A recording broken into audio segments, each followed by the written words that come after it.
15ஆம் வசனம். நான் உன்னோடே இருந்து நீ போகிற இடத்திலெல்லாம் உன்னை காத்து இந்த தேசத்துக்கு உன்னை திரும்பி வர பண்ணுவேன். நான் உனக்கு சொன்னதை செய்யும் அளவும் உன்னை கைவிடுவதில்லை என்றார். உன்னை கைவிடுவது இல்லை என்றார். ஆண்டவருடைய ஐக்கியத்தை முதலாவதாக தேவ ஜனங்கள் தெளிவாக புரிந்து கொள்ள வேண்டும்.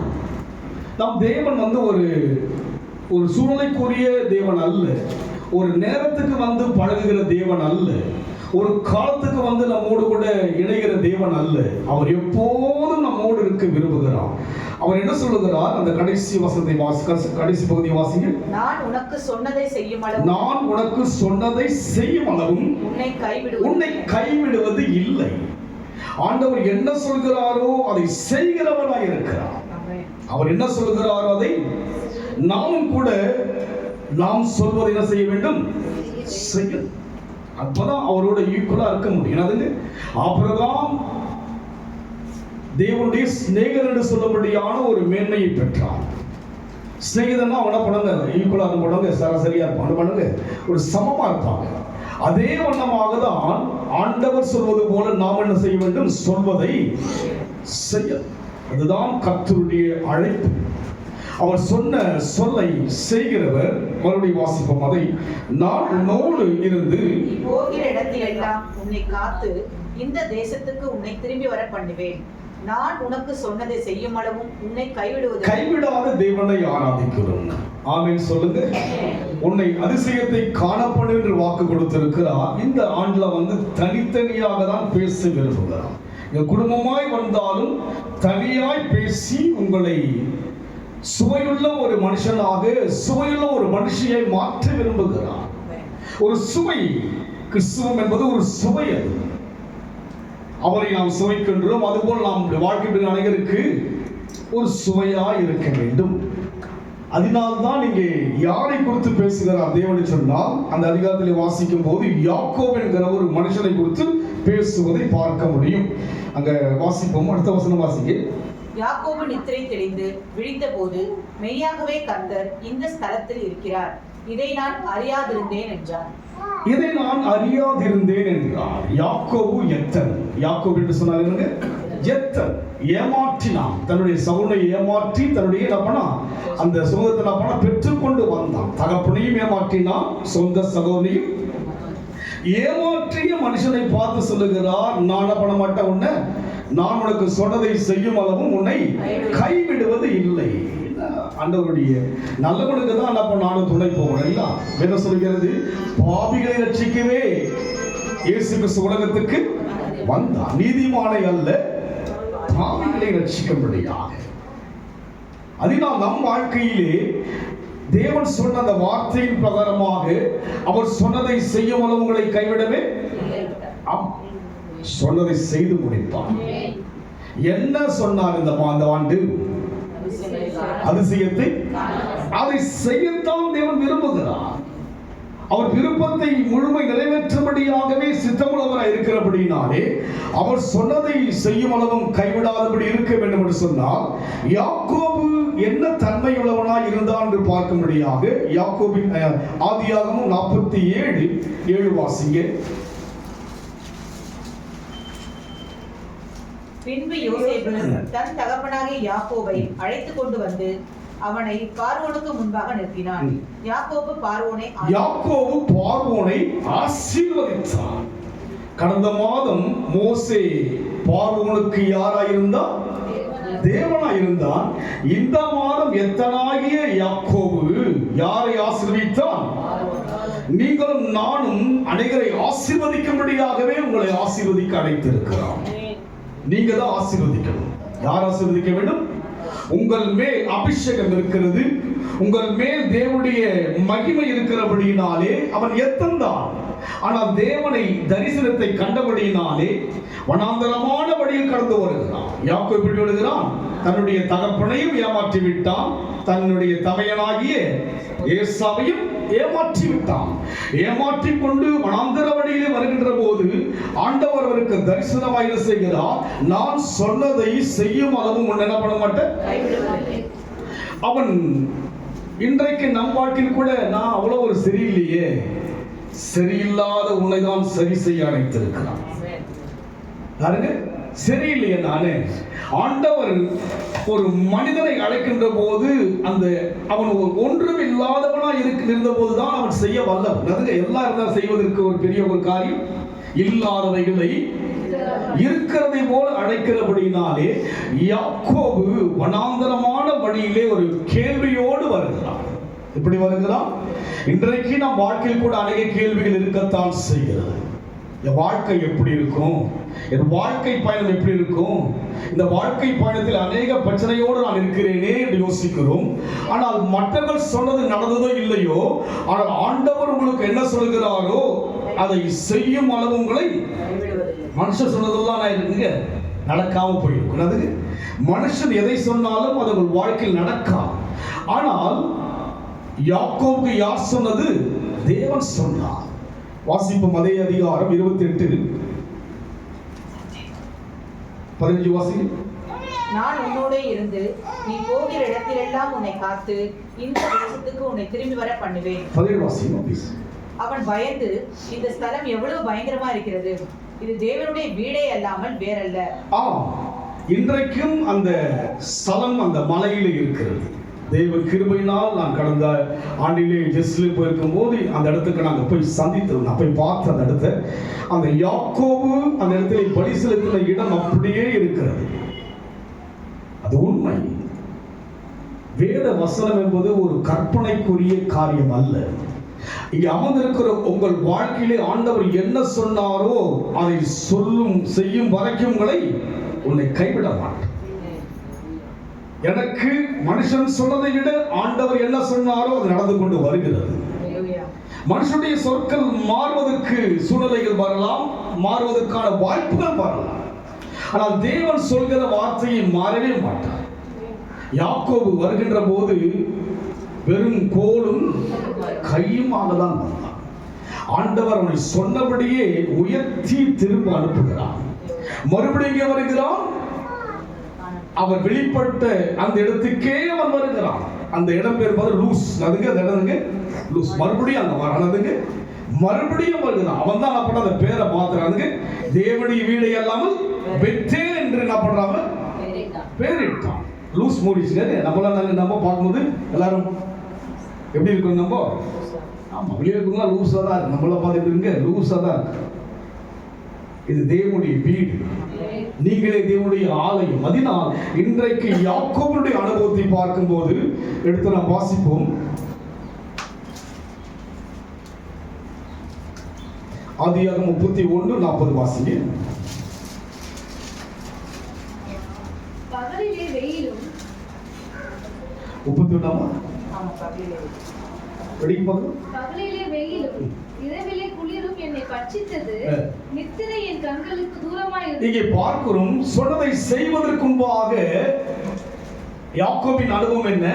பகலிலே வெயிலும் இரவிலே குளிரும் என்னை பட்சித்தது, நித்திரை என் கண்களுக்கு தூரமாய் இருந்தது. நித்திரை என் கண்களுக்கு. தேவன் சொன்னதை செய்வதற்கு முன்பாக நடந்த சம்பவம் என்ன? அவன் அநேக பாதிப்புகளை சந்தித்தான். இன்றைக்கு தேவன் சொன்னதை செய்வதற்கு முன்பாக எதை சந்திக்க வேண்டியதாக இருக்கிறோமோ? பாடுகள், பாதிப்புகளை சந்திக்கணும். அதுக்கு சபை ஆரம்பித்து 23 ஆண்டுகள் கடந்து போகிறது.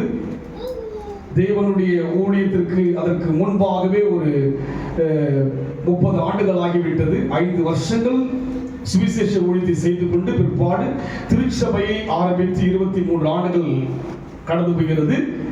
இந்த 23 ஆண்டுகள் சபையின் மூலமாக அநேக விதமான தடுமாற்றமான பாதையெல்லாம் கடந்து வந்தேன். ஆனால் வருஷங்கள் கூட கூட தேவன் சொல்லிவிட்டார், நான் சொன்னதை செய்யும் அளவு என்ன பண்ண மாட்டேன், நான் கைவிட மாட்டேன். நம் வாழ்க்கையிலே நன்மைகள் காத்திருக்கிறது. வருஷங்கள் தாமதம் அதனால சலிச்சு போகுது. உண்மையாய் தேவன் அழைக்கின்ற மனுஷன் வாழ்க்கையில வருஷங்கள் தாமதம் ஆகும். வேதத்துல பார்க்கிற ஆபிரகாமுக்கு எத்தனை வருஷமானது அந்த நன்மை கிடைக்க? 25 ஆண்டுகள். எத்தனை வருஷங்க? 25 வருஷம். 75 வயசுல என்ன பண்றாருன்னா அழைக்கிறார். அழைத்து செய்கிறார். வானத்து நட்சத்திரங்களை போல அதை பெறுவதற்கு 100 வயதானது. எத்தனை வயசானது? 25 வருஷங்கள் அவன் வாழ்க்கை பிரயாணமானது சலிப்பாக, குழப்பமாக, திகிலாக, தன் மனைவி சகோதரி சொல்லுகிற அளவுக்கு திகில் சூழ்ந்த ஒரு காரியம் நடந்தது போல தேவ ஜனங்கள் வாழ்க்கையில உடனே நடக்கும் என்று சொன்னால் அது துரிதமாய் நடக்கிற ஒரு காரியம். அப்படி நடக்கும் என்று சொன்னால் அதிலே வேறு யாரோ உள்ளே நுழைந்து நம்ம என்ன செய்கிறார்கள், நம்மை உயர்த்தும்படியாக, நம்மை பெருமைப்படுத்தும்படியாக, தேவனை விட்டு விலகும்படியாக தான் நடக்கிறது ஏதோ ஒரு காரியம். ஆனால் வேதத்தில் பார்க்கிற ஒரு பரிசுத்தவான்கள் வாழ்க்கையில அந்த மேன்மைக்கு பல வருஷங்கள் கடந்து போகிறார்கள். ஒரு பெண்ணை திருமணம் செய்வதற்கு 14 வருஷம் ஆச்சு. எத்தனை வருஷம் ஆச்சுங்க? 2 மனைவியை திருமணம் பண்ணி 14 வருஷம். 23 வருஷமா இந்த இடத்துல இருக்கிறேன். ஆனால் சொன்னதை தேவன் செய்ய வல்லவராய் இருக்கிறார். அவருடைய மனதிலே என்ன யோசிக்கிறாரோ நடக்கத்தான் போகிறது. உங்களை குறித்து தேவன் உயர்வாகத்தான் யோசிக்கிறார். வெறும் கையும் வெறும் கோலோடு வந்த அவனை என்ன செய்தார், 2 பரிவாரத்தோடு கூட உயர்த்தினார். அவன் செய்கிற காரியத்தெல்லாம் வாய்க்க பண்ணினார். அவனுக்கு விரோதமாக யாரும் எழுத முடியாதபடிக்கு தேவன் அவனுக்கு மகிமையான ஒரு பிரசனத்தோடு கூட இருந்தார். அவன் சொல்லுகிறான், மறுபடியும் வாசிப்போம் அதை. பகலிலே வெயிலும் இரவிலே குளிரும் என்னை பட்சித்தது, நித்திரை என் கண்களுக்கு தூரமாய் இருந்தது, இவ்விதமாய் பாடுபட்டேன். 30 நாள் சொன்னாரு. 28ல நான் சொன்னதை செய்யும் அளவுன கைவிட மாட்டேன் சொன்னாரு. அவருக்கு வந்த நிலைமை என்னங்க? பாடு. உங்கள் வாய்க்குள் என்ன வரங்க? அதெல்லாம் மேற்கொண்டுதான் வரணுங்க. அதையெல்லாம் மேற்கொண்டு வந்தாதான் அவர் சொன்னது நிறைவேறும். இல்லாவிட்டால் நான் செய்வது என்னுடைய பிரயாசங்கள், என்னுடைய வேலைகள், என்னுடைய உழைப்பு ஒரு சில காரியத்தை நிறைவேற்றும், உயர்வை கொடுக்கும். அந்த உயர்விலே ஒரு பூர்ண சமாதானம் இருக்காது. அந்த உயர்விலே ஒரு பூர்ணமான நிம்மதி இருக்காது. தேவன் ஒருவர் இருப்பான்னு சொன்னால் அவன் வாழ்க்கை முடிவில் ஒரு நிம்மதியான பண்ற யாரை ஆசீர்வதிக்கிறான்? பார்வோனை ஆசீர்வதிக்கிற அளவுக்கு யாக்கோபு ஆசீர்வதிக்கப்பட்டவர். வருஷம் போயிடுச்சு, சலிச்சுட்டான். தன்னுடைய மகன், விரும்பிய மகன் யோசேப்பு மரித்து விட்டதாகவே ஒரு சலிப்பு. விரும்பிய மகன் இல்லை. விரும்பிய மகன் ரொம்ப விரும்பி அவனுக்கு என்ன பண்ணா, பல வர்ண உடைகளை அவனுக்கு உண்டாக்குன்னா பல வருஷத்துக்கு பாடு பிறக்கப்பட்ட ஒரு மகன். அப்பேற்பட்ட மகனுடைய வாழ்க்கை ஒரு கேள்வியாக மரித்ததாக தான் யோசிக்கிறான். அது நிமித்தமாய் பல வருஷமாய் பாரத்தோடு இருக்கிறான். ஆனால் தேவன் சொன்னதை செய்யும் அளவும் யாக்கோபை அவன் கைவிடல. அவன் யோசித்தான், தேவன் என்னை கைவிட்டார் என்று யோசித்தான். பிதாவே, ஏன் என்னை கைவிட்டீர்? ஆம், பிதா கைவிட்டார். ஆனால் அவர் உயிரோடு கூட எழுந்திருக்கும்படியாக தான் கைவிட்டார். இல்லாவிட்டால் அன்றைக்கு சிலுவைக்கு முன்பாக அவர் தொங்குகின்ற போது கோடிக்கணக்கான தூதர்கள் எங்கே வந்திருக்க முடியும்? பூமியில வந்திருக்க முடியும். நம் வாழ்க்கையில் கூட ஆண்டவர் சொல்கிற காரியம் நிறைவேறும் முன்பாக எந்த வழியில் போக வேண்டியதா இருக்கிறது? பாடுகள் வழி. அவர் சொல்றான், அதுக்கு வெயில் என்னை பகலிலே வெயிலும் இரவிலே குளிரும் என்னை பட்சித்தது. அதுக்கு அவ்வளவு ஒரு பெரிய பாதி. இப்போ பார்த்தீங்கன்னா குளிர் என்ன பண்ணல, எல்லாருக்கும் பலவீனம் எல்லாத்துக்கு. நானும் பார்த்தா போயின்னு தான் இருக்கு. நைட்டும் பகலாம் பண்ணுங்க, குளிர் மழையிலங்க போயின்னு தான் இருக்கு. கத்த சுகத்தை கொடுத்து கொண்டு தான் இருக்கிறான். தேவன் நம்மை அவர் சொன்னதை செய்யும் அளவு நம்மை கைவிடாதபடி இருப்பதினாலே. வாசிக்க தொடர்ந்து 41. இந்த 20 வருஷம் காலம் உம்முடைய வீட்டிலே இருந்தேன். எத்தனை வருஷம் இருக்கிறாருங்க? 20 வருஷம் உடைய பாடுகள். எத்தனை வருஷங்க? 20 வருஷம். தேவன் உண்மையை அழைக்கின்ற போது அது நடப்பதற்கு தாமதமாகும். அதனால என்ன பண்ணாதீங்க, தளர்ந்து போகாதீங்க. அழைத்த தேவன் என்ன சொன்னாரோ, சொன்னதை செய்யும் அளவு உன்னை அவர் சொல்லிட்டார்னா சொன்னதுதான். அதுல மாற்று கருத்து என்ன கிடையாதுங்க. அவர் என்ன சொல்கிறாரோ, எத்தனை பார்த்து சொன்னார், உன்னை சொன்னதை செய்யும் அளவு உன்னை என்ன பண்ண மாட்டேன், கைவிட மாட்டேன். நீ எத்தன்தான் உன் தகப்பனை ஏமாற்றி வந்தவன் தான். ஆனால் உன்னை எப்போது அறிந்தேன்? தாயின் வயிற்றிலே உருவாக முன்னே ஏசாவை விட யாரை அறிந்தார் தேவன்?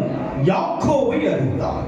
இங்க இருக்கிறீர்கள் யாவரும் இன்றைக்கு அறிந்தவள் அல்ல, தாயின் கருவிலே உருவாகும் முன்னே அறிந்தபடியினாலே நம்ம என்னெல்லாம் வாழ்க்கையில வாழ்வோம் என்று அவருக்கு நன்றாக தெரியும். ஆனால் அழைத்து விட்டார். சொன்னதை செய்யும் அளவு பண்ணப்படாது. 20 வருஷம் வாசிக்குமா? 20 வருஷம் காலம் உம்முடைய வீட்டிலே இருந்தேன். 14 வருஷம் உம்முடைய 2 குமாரத்திகளுக்காகவும் 6 வருஷம் உம்முடைய மந்தைக்காகவும் உம்மிடத்தில் சேவித்தேன். பாருங்க எவ்வளவு ஒரு பாடுகளோடு இருக்கிறான். கர்த்தர் பேசிய மனுஷன். யார் பேசிய மனுஷன்? கர்த்தரை தரிசனமாய் கண்ட தேவனுடைய மனுஷனாகிய யாக்கோபு வாழ்க்கையிலே 20 வருஷம் என்னங்க அவனுக்கு பாடுகள். அடிமையா தான் என்ன பண்றாங்க? 14 வருஷம் யாருக்காக? குமாரத்திகளுக்காக ஆடு மேய்க்கிற என்ன பண்றாங்க? முதல்ல ஒரு என்ன பண்றான், இந்த ஆடு மேய்ச்சி இத்தனை வருஷம் ஆடு மேய் என்ன பண்றான், விரும்புற ஒரு பொண்ணை கொடுக்கறாங்க. விரும்புற பொண்ணாகிய ராகேல கொடுக்கிறது. ஆனா யாரு கொடுத்தாருங்க? லேயால கொடுக்கிறான். கூச்ச பார்வையை லேயால கொடுக்க என்ன பண்றாங்க? திருமணம் ஆயிட்டு அப்படி வந்து பார்த்து யாருக்கு இருந்தாங்க? சிகப்பா இருக்கும் கற்பாங்க. அதுக்கு மறுபடியும் என்ன பண்ணாருக்கு? எவ்வளவு யுத்தம் பார்த்தீங்களா அவருக்கு? வாழ்க்கையிலே பாடுகள் வரதான் செய்யும். இந்த பாடுகள் ஊடாக தான் தேவனை ஸ்தோத்திரிக்க வேண்டும். ஆமென் சொல்லுங்க. நான் அப்படியாகத்தான் இத்தனை ஆண்டுகள் தேவனுக்குள்ளாய் கடந்து வருகிறேன். எவ்வளவு பாடுகள் என்று சொல்லி தேவனுக்கு தெரியும். எவ்வளவு வெட்கங்கள் என்று சொல்லி தேவனுக்கு தெரியும். இதன் ஊடாக தான் இந்த ஊழியத்தை நடத்தும்படியாக தேவன் கிருபை பாராட்டி இருக்கிறார். கிருபையா நிலைநிற்கிறேன். துரிதமா ஒண்ணு நம்ம என்ன பண்ணலங்க, இப்படிதான் ஓடிட்டு இருக்கு. இப்படியே ஓடாது, இதுக்கு மேலதான் ஓட போகுது. அவன் சொல்லுங்க பார்க்கலாம். இதுக்கு மேலதான் நம்முடைய வாழ்க்கையில உயர்வை கர்த்தர் வைத்திருக்கிறார். அவருக்கு 20 வருஷம், எனக்கு ஒரு சபை ஆரம்பித்து 23 வருஷம், 25 முடிச்சிருவேன். அவன் சொல்லுங்க பார்க்கலாம். ஆபிரகாமுடைய ஆசீர்வாதத்தை தேவன் நமக்கு கொடுக்க வல்லமை உள்ளவராய் இருக்கிறார். திருச்சபையில் இருக்கிற தேவ ஜனமே உங்களை கர்த்தர் உயர்த்த அழைத்திருக்கிறார். நல்ல தாளந்துகளை கர்த்தர் கொடுத்திருக்கிறார். நீங்க எல்லாரும் சிறப்பா பாடுறீங்க. ஆமென் சொல்லுங்க. இந்த சபை கீழே இருக்கும் போது பார்த்தா ஒரு பாஸ்டர் பாட்டுக்கார சபை. என்னதுங்க? பாட்டுக்கார சபைடுவார். என்னதுங்க? நான் எனக்கு ராகம் இருக்கோ இப்படி இருக்கோ தெரியல, ஆனா நான் தேவனை கவர்ந்து அங்க தேவன் என்ன பண்ணுவாருங்களா, பாடி என்ன பண்ண வர கவர வச்சிருவேன். அப்படி உள்ள அந்த ஒவ்வொரு வார்த்தையும் சொல்லி என்ன பண்ண வர அந்த பிரசன்னம் என்ன உணர்த்த கவருகிறாய் நீ. ஆம், தேவனை கவர முடியும். யாக்கோபு தேவனை கவர்ந்தான். தேவனுடைய வீடை அல்லாமல் வேறல்ல.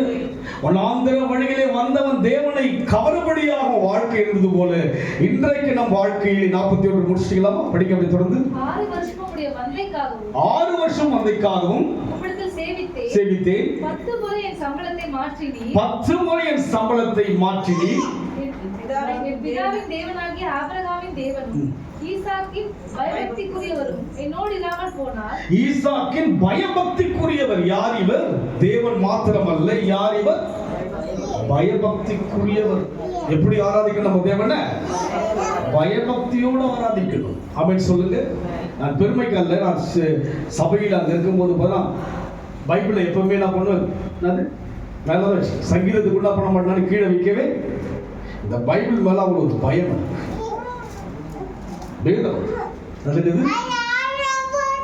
என்னுடைய ஆண்டவரே அந்த அனுபவத்துக்குள் நடத்தினார் என்னை.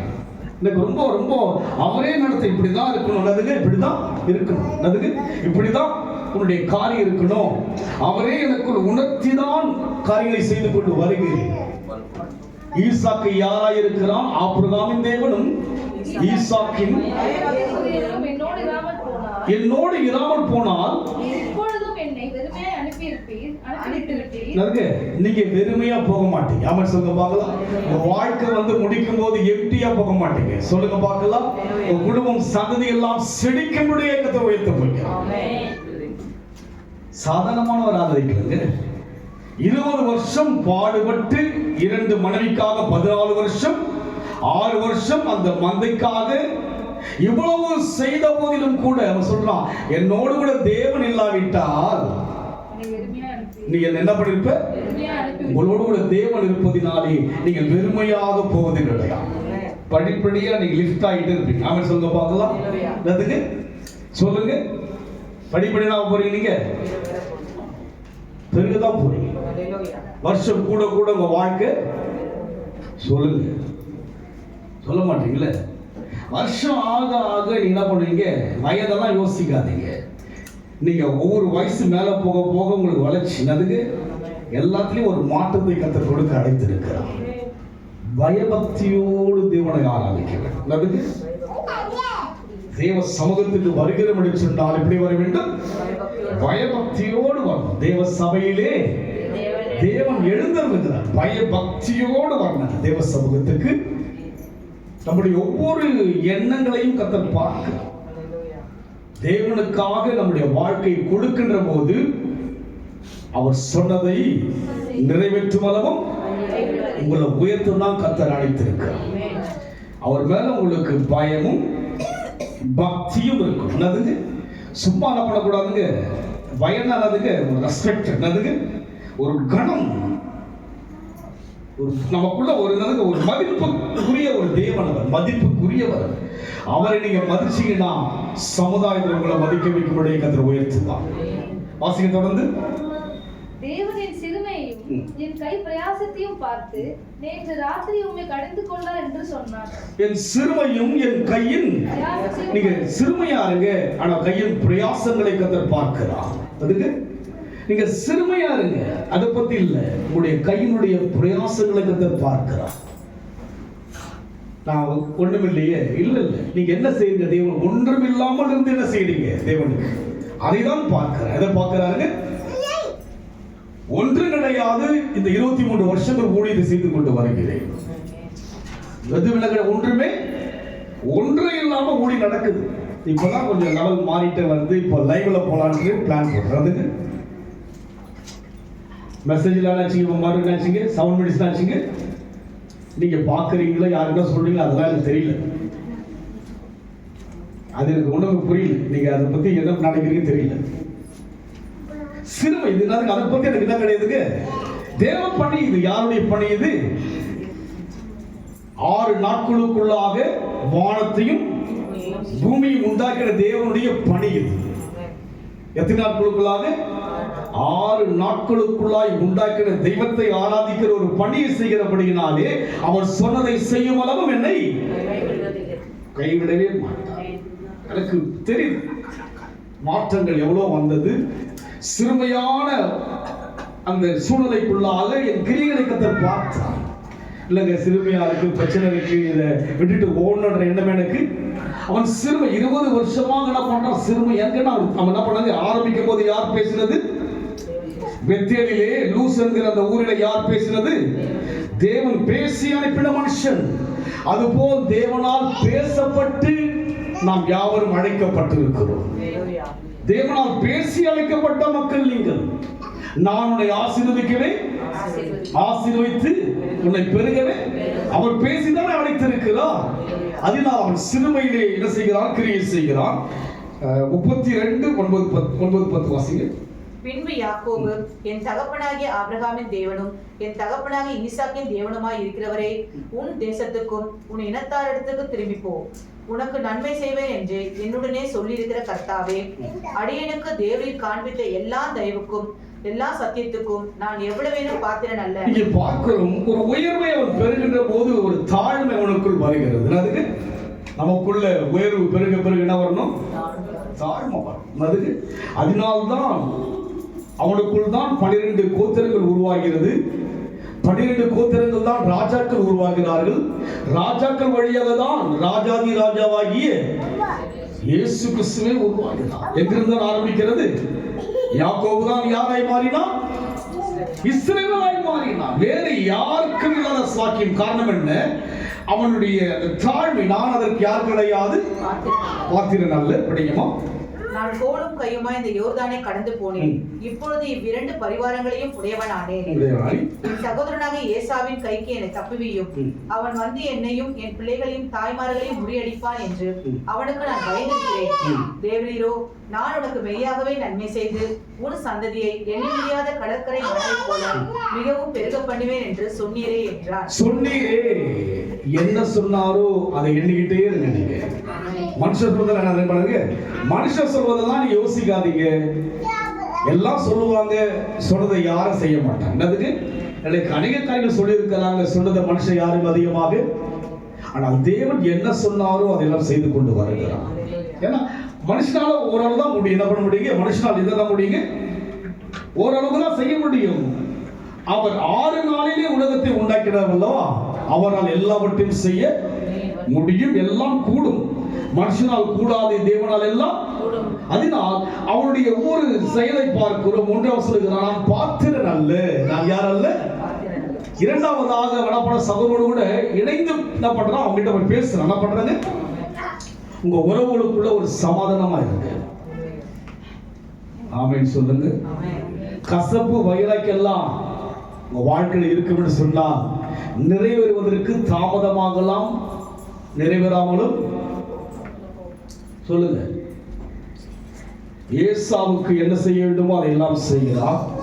தன் குடும்பத்தை என்ன செய்கிறான்? அக்கறைப்படுத்தி விட்டு தேவனோடு கூட செய்கிறான். குடும்பம் இருந்தாலும் கூட தனிமையிலே தேவனோடு கூட உறவாடுகிற ஒரு வாழ்க்கை நமக்கு அவசியமா இருக்கு. குடும்பத்தில் இருக்கிற ஒவ்வொரு நாள் பண்ண தெரியுங்களா, நீங்க ஒரு கணவன் இப்படி இருக்கணும், குடும்பமாக ஆராதிப்பது மாத்திரம் அல்ல, தனியாக தேவனை என்ன செய்யுங்க, ஆராதிக்க கத்துக்குங்க. ஒவ்வொரு குடும்பத்திலையும் கணவனும் மனைவியும் பண்ணுங்க, தனியாக தேவனோடு நான் பண்ண ஆராதிக்கணும். இந்த அனுபவங்கள் தான் நம்ம வாழ்க்கையில் என்ன பண்ண முடியும், சொன்னதை செய்வதை பார்க்க முடியும். அவன் 110 வயதான பிற்பாடு அவனுடைய சரீரமெல்லாம் மிக வேதனையாய் பாதிக்கப்பட்டு விட்டது. அவன் யாரை ஆசீர்வதிக்கிறான்? பார்வோனை ஆசீர்வதிக்கிறான். அதுபோல் இன்றைக்கு நீங்கள் சமுதாயத்திலே அனைவரை ஆசீர்வதிக்கும்படியான விசேஷமான பாத்திரவான். நீங்க என்ன ஜெபிக்க நடக்குங்க. நாம சொல்லுங்க, நீங்க ஜெபிச்சீங்கன்னா நடக்கும். குடும்பத்தில் எப்பேற்பட்ட பலவீனங்கள், எப்பேற்பட்ட கட்டுகள், எப்பேற்பட்ட மந்திரங்கள், எப்பேற்பட்ட தந்திரம் இருந்தாலும் கூட அதை எல்லாவற்றையும் கூட ஜெயிக்க முடியும்.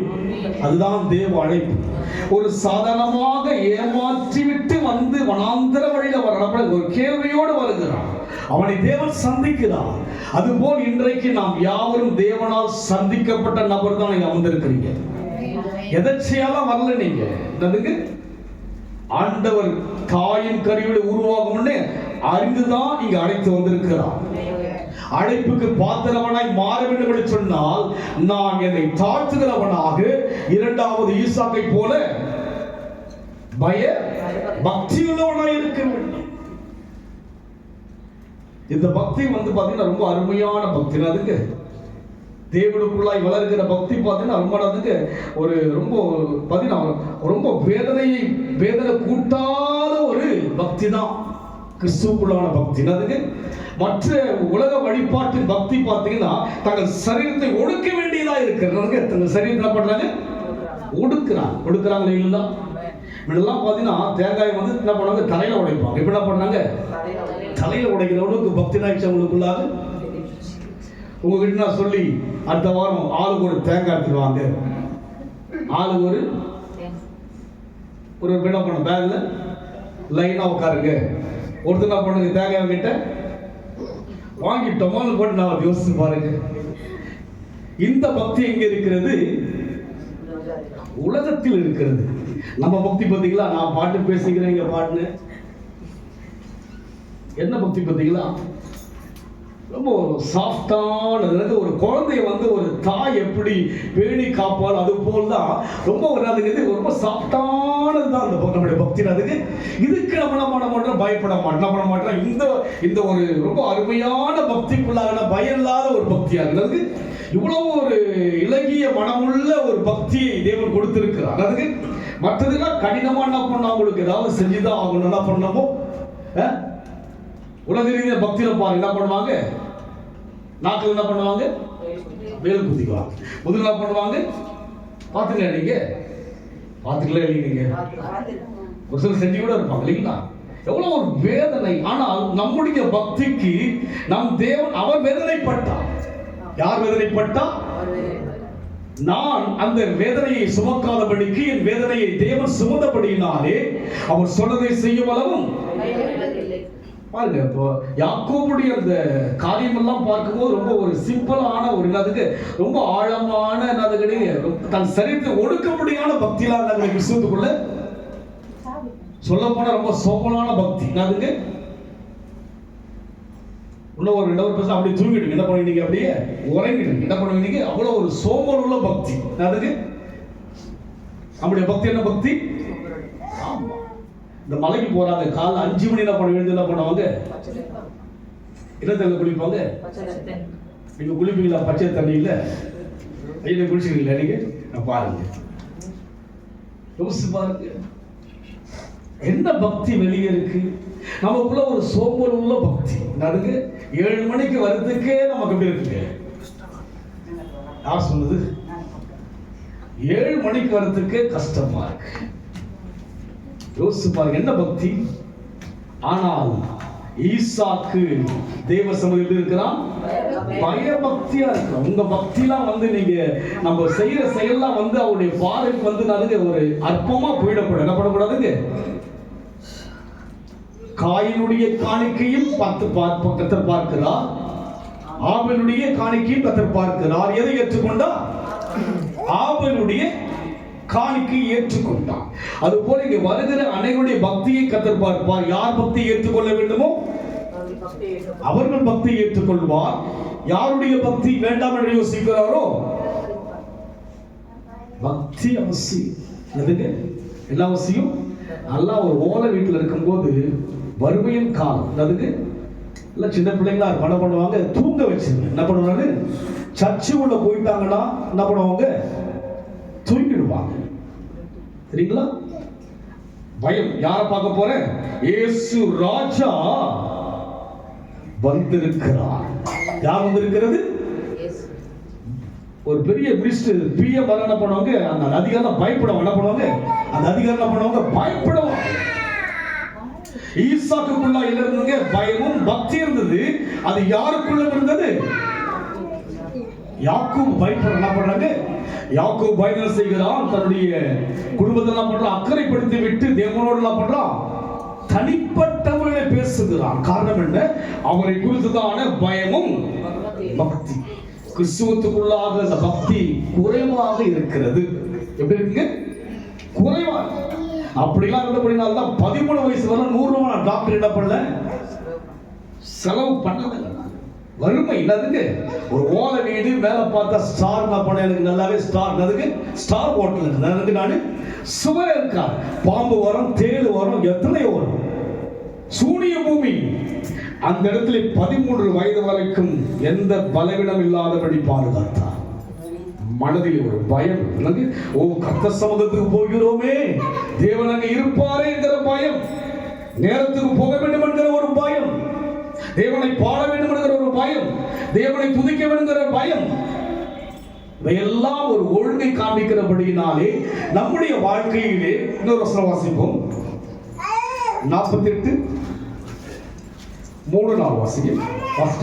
யாக்கோபு யோசேப்பை நோக்கி, சர்வ வல்லமையுள்ள தேவன் கானா தேசத்தில் உள்ள லூஸ் என்னும் இடத்தில் எனக்கு தரிசனமாகி என்னை ஆசீர்வதித்தார்.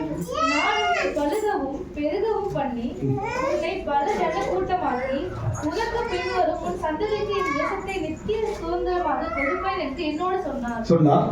நான் உன்னிடத்தில் எகிப்துக்கு வரும் முன்னே உனக்கு எகிப்தில் குமாரரும் என்னுடைய குமாரர். இங்கே பார்க்கிறோம், அவன பண்ணாங்க முடிஞ்சு போன வாழ்க்கை. என்னதுங்க? யோசேப்பெல்லாம் பாப்புன்னு நினைக்கவே இல்லை. யார் பாப்பு நினைக்கலங்க? அங்கதான் வராங்க, அங்கதான் என்ன பண்றாங்க? ஈத்துல என்ன பண்றாங்க? யாக்கோபுடைய பிள்ளைகள் எல்லாம் பெருகிறாங்க. என்ன பண்ணாங்க? 70 பேர் வராங்க. எத்தனை பேர் வராங்க? தன்னுடைய மற்ற மகன்கள், மகனுடைய மனைவிமார்கள், பேரப்பிள்ளை என்ன பண்ணாங்க? எல்லாரும் எத்தனை வராங்க? 70 பேர் உள்ள வராங்க. அதை பெருக செய்கிறார். சேனையை கடந்த காரணம் என்ன? தேவன் சொன்னதை செய்யும் அளவும் உங்களுக்கு என்ன சொன்னாரோ அதை செய்ய வல்லவராக இருக்கிறார். நமக்குள் இது அவசியம், பயபக்தி அவசியம். கர்த்தர் சமூகம் ஒரு வாரம் கூட தவறாதபடி இருப்பதுதான் பயபக்தி. ஆமென் சொல்லுங்க. ஐயோ, ஓய்வு நாள் அல்லவா, அந்த பயம் யாருக்கு வரணும்? அதுதாங்க பயபக்தி. ஓய்வு நாள் கர்த்தருடைய நாள் அல்லவா. யோவான் குறித்து பார்க்கும்போது வெளிப்படுத்த விஷயம் சொல்லப்படுகிறது. எங்க இருக்கிறவர்? பத்ம தீவிலே இருக்கிறார். எங்க இருக்கிறார்? ஆனால் பயபக்தி உள்ள ஒரு மனுஷன் தேவனுக்காக தன் ஜீவனை கொடுக்கும்படியாக விரும்புகின்ற ஒரு மனுஷன் அவன் பத்ம தீவிலே ஒரு கைதியாக அங்கே வைக்கப்பட்டு விட்டான். ஓய்வு நாள் வருகிறது. எங்க இருக்கிறான்? ஆலயத்தில் எங்க இருக்கிறான்? பத்ம தீவிலே அவன் பலவீனனாக சரித்திரம் சொல்கிறது. அவனை வந்து நெருப்புல பண்ணுங்க, அவர் தீ காயத்தோடு கூட அங்க இருக்கிறான். அவன் ஏங்குறான். இது கேட்கிறான், ஐயோ ஓய்வு நாள் அல்லவா என்று ஏங்குகிறான். ஓய்வு நாளில் தேவன் எங்கே போகிறான்? பத்மத்தீவை தேடி போகிறான். அதுபோல் இன்றைக்கு நம் வாழ்க்கையை வந்து ஓய்வு நாளை மகிமையுள்ள நாள் என்று எண்ணுவாயானால். என்ன நல்லது? என்ன நாள்? மகிமையுள்ள நாள். இது என்ன நாள்? இது ஆண்டவரை ஏற்றுக்கொண்ட நாள் முதல் கொண்டு இதுவரைக்கும் என் வாழ்விலே ஒரு சில பலவீனங்கள் வந்ததே கிடையாது. அந்த சண்டேஸ் வந்தது கிடையாது. எனக்கு பலவீனங்கள் வந்ததே கிடையாது. ஒரு நாளும் தவறாதபடி தேவன் சபையில்லாவிட்டால் வேற எங்காவது பிரசங்கிக்கும்படியாய் ஆண்டவர் கொண்டு போவார். இத்தனை ஆண்டுகள் மறுமையான காலம் முதல் கொண்டு இதுவரைக்கும் அந்த ஓய்வு நாளை பயத்தோடும் பக்தியோடு சொன்னதை செய்வார். செஞ்சுட்டு வராங்க. என் வாழ்க்கையிலே நான் யோசிப்பதையெல்லாம் தேவன் செய்கிறார். யோசிப்பு ஆண்டவர் இப்படி எல்லாம் கடந்து போகணும் என்று யோசிப்பேன், அதையெல்லாம் செய்கிறார். என் மனதிலே என்ன யோசிக்கிறது செய்கிறார். அதனால் இன்றைக்கு யாக்கோபு தேவன் என்ன சொன்னார் அதை அவர் செய்ய வல்லவும். இன்னைக்கு ஒன்றை நீங்க நினைவு வச்சுக்கீங்க. அவர் என்ன சொல்லுகிறார் அதை செய்யும் அளவும் நீங்க உயரதான் போறீங்க. உங்க பிள்ளைகள்லாம் செழிக்க தான் போறாங்க. உங்கள் குடும்பத்தில் சமாதானம் வரும், உங்கள் குடும்பத்தில் சந்தோஷம் வரும். அனைவருக்கு பணம் இருந்து கூட சந்தோஷம் இல்லைங்க. என்ன இல்லை? நிம்மதி இல்லை. மறுபடியும் வாசியது. நான் உன்னிடத்தில் எகிப்துக்கு வரும் முன்னே 35:3 வாசிக்குமா ப்ளீஸ். நான் எழுந்து பெத்தேலுக்கு போவோம் வாருங்கள், எனக்கு ஆபத்து நேரிட்ட நாளில் என் விண்ணப்பத்துக்கு உத்தரவு அருளச் செய்து நான் நடந்த வழியிலே என்னோடு கூட இருந்த தேவனுக்கு அங்கே ஒரு பலிபீடத்தை உண்டாக்குவேன் என்றார். பாருங்க, நம்மள பண்ணுங்க, தேவனுக்காக பலிபீடத்தை நம்முடைய இருதயம் எப்படி மாறுங்க? ஒரு பலிபீடமாக மாற வேண்டும். நம்ம சொல்லுங்க. ஆபிரகாம் தன் மகனை எங்கே கொண்டு போறான்? பலி செலுத்தும்படியாய். இருதயம் தேவனுடைய பலிபீடமாய் மாற வேண்டும். தேவனை துதிக்கணுங்க. மனசுல பண்ணும். யாக்கோபின் அனுபவம் தான் அவனை யாரை மாற்றினது? இஸ்ரவேலை மாற்றினது. இஸ்ரவேலை ஆசீர்வதிப்பதுதான் தேவனுக்கு. அவ்வளவுதான். இந்த வழிக்குள்ள வந்துட்டீங்கன்னா ஆட்டோமேட்டிக் எல்லாம் நடக்கும். என்ன பண்ணுங்க? ஆட்டோமேட்டிக் எல்லாம் நடக்கும். நீங்க என்ன நினைக்கிறீங்க? அது நடக்கும். ஆமா, அடுத்த இந்த வருஷம் நீங்க போகணும்னு நினைப்பேன், அது தேவன் செய்வார். நீங்க எதை கேட்கிறதை காரணம் என்ன? நான் யாராய் இருக்கிறேன்? பயபக்தி உள்ளவனாய் இருக்கிறேன். இரண்டாவது நான் தாழ்மையாய் இருக்கிறேன். மூன்றாவது நான் யாரா இருக்கிறேன்? பலிபீடமாய் இருக்கிறேன். என்ன பண்ணு? நான் எங்கிருந்து வந்த அந்த படிப்பாத ப்ளீஸ் முடிச்சிடலாம். நாம் எழுந்து பெத்தேலுக்கு போவோம் வாருங்கள், எனக்கு ஆபத்து நேரிட்ட நாளில். நாம் எழுந்து பெத்தேலுக்கு போவோம். அப்ப கூட யாரு இருக்குதுங்க? வாருங்கள்ல யார் கூட இருக்குது? ஃபேமிலிஸ் இருக்காங்க. குடும்பமாக என்ன பண்ண? வாருங்கள், நானும் வீட்டாரும் என்றால் குடும்பமாக மகிழ்ச்சியாக வாங்க. எப்படி வரணும்? நீங்க குடும்பமா வரணும், மகிழ்ச்சியா வரணும். அதுக்கு யாரையும் விட்டு விட. உங்களுடைய குடும்பத்தில் இருக்கிற ஒருவரை விட்டாலும் பதில் யாருக்கிட்ட கேட்பீங்களா? உங்களுக்கு தான் கேட்பார். மற்றபடி யாருக்கிட்ட? நீங்க கிறிஸ்துவுக்குள்ளாக உருவாக்கணும் சந்ததி. என்ன பண்ணீங்க? நீங்க உலகத்தினுடைய எல்லா காரியத்தையும் கற்றுக் கொடுக்கலாம். கிறிஸ்து இல்லாவிட்டால் அது நஷ்டம்தான்.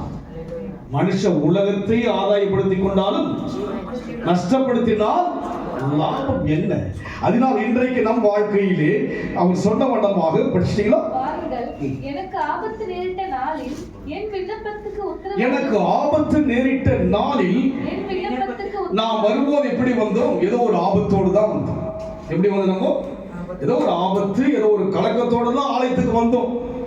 எப்படி வந்தீங்க நீங்க வரும்போது? ஏதோ ஒரு பிரச்சனை இருந்து இந்த பிரச்சனை தான் வந்து நம்ம என்ன பண்ணணுமோ அதே வண்ணமாக தான் அவன் ஆபத்தோடு வருகிறான். காரணம் என்ன? ஏசா தன்னை தேடி வருவானா என்ற பயத்தின் ஆபத்தோடு எங்கே போக வேண்டும் என்கிற ஆபத்தோடு தான் அங்க ஆரம்பிக்கிறான். ஆனால் முடிக்கும் போது எப்படி முடிக்கிறான்? எல்லாவற்றையும் ஏற்றுக்கொண்டு ரெண்டு விதமான பரிவாரங்களை சுமந்துகிட்டு வர என்ன பண்றாங்க? ஐஸ்வர்யத்தோடு வருகிறான், ஆசியோடு வருகிறான். உங்களை தேவன் ஆசி ஐஸ்வர்யத்தோடு கூட உயர்த்த அழைத்திருக்கிறார். அதுக்காக ஆமென் சொல்லுங்களேன். எதுக்கு? இன்னும் வாங்கி என்ன பண்ணுங்க, என்ன வேணா வாங்குறீங்க, கர்த்தர் உயர்த்துவார். ஆமென் சொல்லுங்க. உங்களை உயர்த்த தான் இந்த இடத்துக்கு கொண்டு வந்தார். அதனால் நான் யாராய் இருக்க வேண்டும்? பயபக்தியா. இந்த வருஷம் வசனம் சொல்றது பிரகாரம் வாழ்ந்து பாருங்க, அதிசயம் நீங்க பார்ப்பீங்க. நான் சொல்ல வேண்டிய அவசியமே கிடையாதுங்க. நீங்க அந்த அனுபவத்துக்குள்ள வந்துட்டீங்கன்னா நான் ஜெபிக்க வேண்டிய அவசியம் கிடையாது. ஆட்டோமேட்டிக்கா நடக்கும் உங்களுக்கு. நீங்க சிம்பிளான ஆள் கிடையாது. யார் கிடையாது? நீங்க பார்வோனை ஆசீர்வதிக்கிற அளவுக்கு உங்களை கர்த்தர் உயர்த்த அழைத்திருக்கிறார். உலக மனுஷனுக்கு உங்களை கீழாக்கல்ல, உங்களை வாழாக்கல்ல. அதே தைரியமா சொல்லுங்கள. பயபக்தியா இருக்கு, துதிப்பதில் பயபக்தியா இருக்கு, பாட்டு பாடி பண்ணணும் பயபக்தியா இருக்கு. அதுக்கு கர்த்தர் கவரட்டும். யார் கவரட்டும்? கர்த்தரை கவர வச்சு தெரியுங்களா? என் இதயத்துக்கு அவன் மாத்திரமல்ல, நீங்களும் யாரா இருக்க வேண்டும்? மற்ற ஜனங்களை கவரையில இல்லைங்க, கர்த்தரை கவர்ந்துட்டீங்கன்னா போதும். உங்க மனசுக்குள்ள அவரை பார்க்க முடியும். என்ன பண்ண முடியும்? எங்க பார்க்க முடியும்? உங்க இதயத்துக்குள்ளாக. நான் அப்படிதான் ரசிக்கிறேன். அதுக்கு நான் இங்க பாடுறேன்னா என்னங்க, இதயத்துக்குள்ளாக தான் அந்த ஒவ்வொரு வரிகளையும் உள் வாங்கி அப்படியே பார்க்கறது. அதுக்கு கர்த்தரை உணர்றேன். இதனால்தான் எனக்கு கொஞ்சம் ஜனமோ பெரிய ஜனமோ எனக்கு அவசியமே. இப்போ பார்த்தா கொஞ்சம் நிறைவா இருக்கிறீங்க. அடுத்த வாரம் எங்க இருப்பீங்க? பயபக்தி எல்லாம் நான் எடுத்து எங்க இருப்பீங்க? காத்தோட இந்த வாரம் அது நான் உங்களுக்கு உங்களுடைய இஷ்டமா? சபை என்பது யாருடையது? இது தேவனுடையது, என்னுடையதா? ஒன்று தேவனுடையது, இரண்டாவது அலெக்சாண்டருடையது. அதுக்கு யாருடையது? இது தேவ ஜனமாகி நமக்குள்ளாக பயபக்தி இருக்குன்னு என்ன பண்ணுறதுக்கு? வாரத்துக்கு ஒரு முறை வந்துட்டு போயிட்டா பயபக்தி கேட்குறீங்க அர்த்தமா? சொல்லுங்க. ஓய்வு நாள் அவருக்குரியதுக்கு. இந்த நாளை அசட்டை பண்ணினால் ஆண்டவர் நம்மை அசட்டை பண்ணி விடுவார். நீங்க என்னதான் யோசிச்சாலும் சரிங்க, வேதத்தில் இருப்பதை தான் நான் சொல்ல விரும்புகிறேன். யாக்கோபு என்ன பண்றான்? மறுபடியும் என்ன செய்கிறான்? தான் விட்டு வந்த அந்த ஸ்தானத்துக்கு வருகிறான். பலிபீடத்தை கட்டுப்படியே வருகிறான். அதை பார்த்து அந்த பலிபீடத்துல மட்டும் நாம் அப்படியே அது கற்களால் நிறைந்த ஒரு பழமை வாய்ந்த கற்கள். அந்த இடத்தை பார்க்கும்போது அந்த இடத்துல போய் ஜெபிக்கிறோம். அப்படியான ஒரு அபிஷேகத்தின் உணர்வு. யாக்கோபு பலியிட்ட இடம் அது. தெளிவா தேவனுடைய பிரசனத்தை நான் உணர்ந்த இடத்துல, அந்த இடத்துல அவன் பலியிட்ட அந்த இடத்தை பார்க்கும்போது அந்த உணர்வு. அதனால் இன்றைக்கு நம் வாழ்க்கை நாமே பலிபீடமாக மாற வேண்டும். பலிபீடத்தின் மேல் நம்முடைய துதிகளை வைக்கின்ற போது துதியில் என்ன செய்ய தேவன் இறங்கி வரும். நீங்க இருக்கிற இடத்துல கர்த்தர் இறங்கி வருவார். நீங்கள் இருக்கிற வீட்டிலே கர்த்தர் இறங்கி வரணும். யார் வரணும்? எங்கேயும் இறங்கணும். எங்க இறங்கணும்? வீட்டுக்குள்ள இருக்கணும் கர்த்தர். ஆமென் சொல்லுங்க. நீங்க ஜெபிச்சீங்கன்னா அங்க கர்த்தரை பார்க்க முடியும். அனுதினமும் அவரோடு இணைந்து ஜெபிச்சீங்கன்னா கர்த்தரை பார்க்க முடியும். ஆவியில் இருந்து வேத வாசித்தீங்கன்னா கர்த்தர் பேசுவதை வீட்டுக்குள்ளேயே பார்க்க முடியும். கிறிஸ்தவ மகிமைங்க எவ்வளவு கோடிக்கணக்கான மக்களுக்கு இல்லாத ஒரு ஈவை கர்த்தர் கொடுத்திருக்கிறார். தகுதி இல்லாதவர்களுக்கு. நீங்க எப்படி யோசிக்கிறீங்க? நான் யோசிப்பது தகுதி இல்லை. நான் பாத்திரன் அல்ல என்று யாக்கோபு சொல்றது போல, நான் பாத்திரன் அல்ல என்று சொல்லி தாவீது சொல்றது போல, நான் பாத்திரன் அல்ல என்று சொல்லி பவுல் சொல்றது போல, நான் பாத்திரன் அல்ல. உங்களிடத்தில் பேசுவதற்கு நான் பாத்திரன், ஆனால் தாயின் கருவிலே உருவாகும் முன்னே அறிந்தபடியினாலே, உள்ளங்கையை வரைந்தபடியினாலே, பெயர் சொல்லை அழைத்தபடியினால் தான் இங்கே நின்று பேச முடிகிறது. அதற்கு நான் பாத்திரன். யாக்கோபு பாத்திரன் அல்ல, ஆனால் இரண்டு பரிவாரத்தோடு எங்கே வருகிறான்? மறுபடியும் எங்கே வருகிறான்? பெத்தேலுக்கு வருகிறான். என்ன செய்கிறான்? முடிச்சிருக்கு. என் விண்ணப்பத்துக்கு உத்தரவு அருள செய்து, நான் நடந்த வழியிலே என்னோடு கூட இருந்ததே. நான் நடந்த வழியிலே 20 வருஷம் யார் இருந்தது கூட? தேவன். பாடுகளோடு உறவு இருக்கும் இல்லையோ தேவன் இருப்பான். உங்கள் கண்ணீர் வழியிலே தேவன் இருப்பார். 20 வருஷம் யார் இருந்தது? கர்த்தர் இல்லாவிட்டால் யாக்கோபு மேல வந்திருக்க முடியும். என்ன பண்ண முடியாதுங்க? யாக்கோபு என்ன பண்ண முடியாதுங்க? லாபான் கிட்ட போயிட்டாரு, மாட்டிட்டு என்ன பண்ணாங்க? லாபானை விட்டு வெளியே வரவே முடியாது. யார் இருந்தது? கர்த்தர் உங்களோடு இருக்கிறார். தேவன் உங்களோடு இருக்கிறார். தைரியமா சொல்லுங்க, கர்த்தர் யாரோடு இருக்கிறார்? சொல்லுங்க. என்னை அதிசயங்களை என்னை அவர் சொன்னதை செய்ய மூலம் என்னை நீங்க உயர்ந்தவே போறீங்க. வருஷம் ஆனாலும் கர்த்தருக்கு பயபக்தியா வாழுங்க. முடிவு உங்களுக்கு அப்படிதான் சம்பூர்ணம். ஆமென் சொல்லுங்க பார்க்கலாம். முடிவு நீங்களா சேமமா இருக்கு. முடிக்கும் போது உங்க வாழ்க்கை சந்ததி எல்லாம் செழிப்பா இருப்பாங்க. உங்க பிள்ளைங்களை எப்படி இருப்பாங்க? எல்லாம் கல்வியிலும் சரி எல்லாவற்றிலும் உயர்ந்திருப்பார்கள். நான் பயபக்தி உள்ள குடும்பமாக இருக்கும். பிள்ளைகளுக்கு பயபக்தியை கற்றுக் கொடுங்க. என்னது? குழந்தைங்களா பண்ணுங்க, பயபக்தியை கற்றுக் கொடுங்க. அந்த பிள்ளைகள் என்ன பண்ணாதீங்க, நீங்க விட்டுறாதீங்க. என்ன பண்ணாதீங்க, யாரையும் விட்டுறக்கூடாது. நான் அவ்வளவு பயபக்தியோட கற்றுக் கொடுத்து கூட எவ்வளவு பாடு எனக்கு சொல்லுங்க பார்க்கலாம். கர்த்தர் பார்க்கிறார். அதுக்கு அப்படியெல்லாம் நான் பயந்து வறுமை கூடாது. எப்போ நல்லா இருக்கிறதுக்கு அப்போ நாட்டு வறுமையான காலம். என்னோட தாய் தகப்பன நல்ல ஒரு லெவலில் ஒர்க் பண்ணுவாங்க. அதுக்கு நல்ல அரசாங்கம் இருந்தாங்க. ஒரு 50 வருஷம் முன்னாடியே 2 பேருடைய சம்பளம் ஒரு 10,000 மேல இருக்கும் சம்பளம் 2 பேரும். அப்படி இருந்து தேவன் இல்லாதபடி எல்லாத்தையும் எழுந்தாங்க. என்ன பண்ணாங்க? தேவன் இல்லாதபடினா அந்த அவர்கள் தேவனை அறியாமல் அவர்களுடைய அறியாமை மூலமாக என்ன பண்ண முடியல, அவங்களுடைய அந்த வருமானங்களை என்ன பண்ண முடியல, அவங்களால சரியா நடத்த முடியல. வறுமையோடாய் போயிட்டாங்க. அதனால பிள்ளைகளும் நான் தான் கடைசியில் அம்மா சொன்னாங்க, கடைசியா ஐயோ என் பிள்ளைக்கு ஒண்ணுமே கொடுக்காம போறேன். என்னதுக்கு? எல்லாருக்கும் என் பிள்ளைக்கு எனக்கு ஒரு பொருளை கொடுத்தாங்க, இயேசு என்ற பொக்கிஷத்தை கொடுத்தாங்க. என்ன பண்ணாங்க? அது எனக்கு போதுங்க. இன்னைக்கு எவ்வளவோ ஜனங்களுக்கு ஆசீர்வாதமாக போற இடமெல்லாம் கர்த்தர் கனப்படுத்துகிறார். அன்பான ஜனங்களை கர்த்தர் கொடுத்திருக்கிறார். மறைமுகமாக கூட என்ன பண்ண மாட்டாங்க, இழிவாய் பேசுகிற மக்கள் ஒருவரின் கிடையாது. மறைமுகமாய் கூட பேச மாட்டாங்க. எனக்கு நல்லா தெரியும். நான் யாருக்கும் என்ன பண்ணுது, எனக்கு பைபிள் இருக்கிற ஒரு வசனம் உனக்கு விரோதமாக எழுதுகிற எந்த ஆயுதமும் நான் சொல்லுவேன், ஆண்டவர் எனக்கு யாருமே விரோதி கிடையாது, எனக்கு யாருமே. அதனால் இன்றைக்கு உங்களுக்கு என்ன சொன்னாரோ அதை செய்யவாலும் உங்களை தைரியமா இருங்க, கர்த்தர் உயர்த்துவார். கண்களை மூடுவோமா? வனாந்தரமான வழி, அந்த வழியிலே யாக்கோபு வந்தார். இன்றைக்கு இந்த வழி அப்படி இருக்கலாம். சொன்னதை செய்வார். தேவன் சொன்னதை செய்ய போகிறார். கர்த்தர் சொன்னதை செய்யபடியாக விரும்புகிறார். நன்றியுடமை சுதிக்கிற கர்த்தாவே, நீ ஆசீர்வதிப்பீராக. சொன்னதை செய்யும் அளவு உன்னை என் மகனே உன்னை கைவிட மாட்டேன். மனாந்தரம் எனக்கு தெரியும், உன் வேதனை எனக்கு தெரியும், உன் பிரச்சனை நல்லா புரிந்திருக்கிறேன்.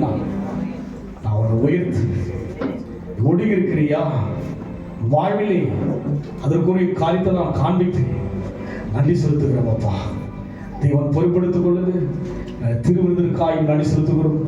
கர்த்தர் நடத்துங்க, ஆசீர்வதிங்க ராஜா. இதற்கு எங்களை பாத்திரவான்களை